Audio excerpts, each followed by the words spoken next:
Introducing the Oh My Wow HJ6000 fishing reel.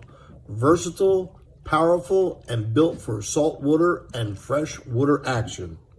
So what we did was we loaded this reel, with 50 yards of monofilament, and then we were able to get 200 yards of 30-pound braid on this, as you can see.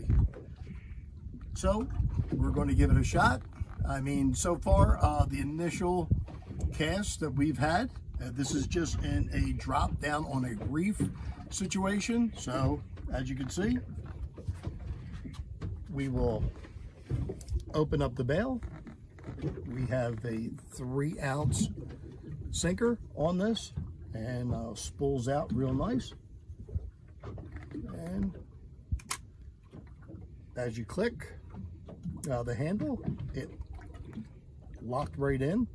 Brought the bail back over. With some reels, you had to do it manually, but on this one, operation was nice and smooth. This 6,000 size reel features 10+1 ball bearings, a 5:1 to 1 gear ratio, and 33-pound max drag, ready to take on serious fights.